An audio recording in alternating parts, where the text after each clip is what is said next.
మా జూబ్లీహిల్స్ ప్రాంత ప్రజలందరూ కూడా దాదాపు 25,000 మెజారిటీతో నన్ను ఆశీర్వదించినందుకు నా ప్రాంత ప్రజలందరూ కూడా ప్రాధాన్య నమస్కారాలు తెలియజేస్తూ ధన్యవాదాలు తెలియజేస్తూ ఏదైతే నమ్మకం నా మీద పెట్టుకొని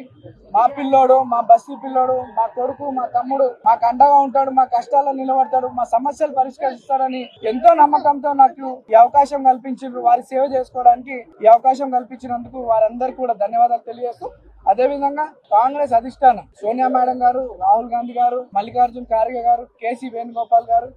అలానే మా ముఖ్యమంత్రి గారు, మా ప్రియతమ నాయకులు మా అన్న రేవంత్ అన్న గారికి,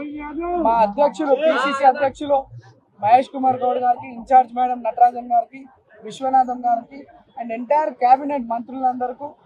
అండ్ మా ఎమ్మెల్యేలకి, చైర్మన్స్ కి, మా పార్టీ కార్పొరేటర్స్, స్థానిక కార్పొరేటర్స్ కు, ప్రతి ఒక్క కార్యకర్తకి ఎంతో కష్టపడ్డందుకు వాళ్ళందరూ కూడా ధన్యవాదాలు తెలియజేస్తూ మరి మా పార్టీ పెద్దలు నా మీద నమ్మకం పెట్టుకొని నాకు అవకాశం కల్పించినందుకు మా పార్టీ పెద్దలు కూడా ధన్యవాదాలు తెలియజేస్తూ ఈరోజు పార్టీ కార్యకర్తలు ఎంటైర్ కాంగ్రెస్ పార్టీ సిస్టమ్ అంతా జూబ్లీహిల్స్ లో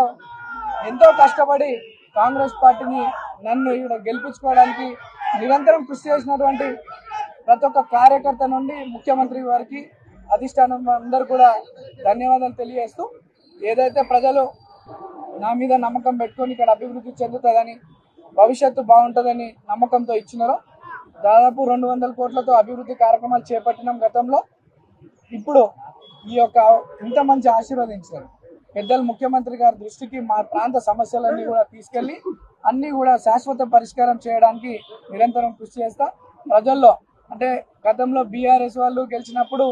కొన్ని కక్షపూత రాజకీయాలు చేస్తుండే, నవీన్ యాదవ్ దగ్గర అటువంటివి ఉండవు. నవీన్ యాదవ్ ఈ రోజు వరకే మీరు మేము ఇప్పటి నుండి మనం అంతా ఒకటే, మన ప్రాంత అభివృద్ధి కొరకు కష్టపడదాం, కలిసి పని చేసుకుందాం అని చెప్పి సందర్భంగా తెలియజేస్తూ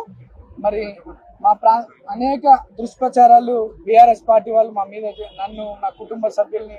అనేక తప్పుడు ఆరోపణలు చేయడం జరిగింది. వాటికి ఈరోజు ఈ సమాధానం మా ప్రజలు వాళ్ళకి ఇచ్చినారు. ప్రజలందరూ కూడా మరోసారి ధన్యవాదాలు తెలియజేస్తూ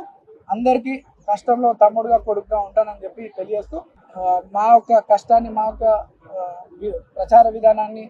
ప్రజల్లోకి మీ ద్వారా కూడా చాలా వెళ్ళింది. ప్రజలకు నమ్మకం కలిగింది మా మీద. దానికి కూడా మీ పత్రికా సోదరులకి, మీడియా సోదరులకి అందరూ కూడా ధన్యవాదాలు తెలియజేస్తూ జై కాంగ్రెస్.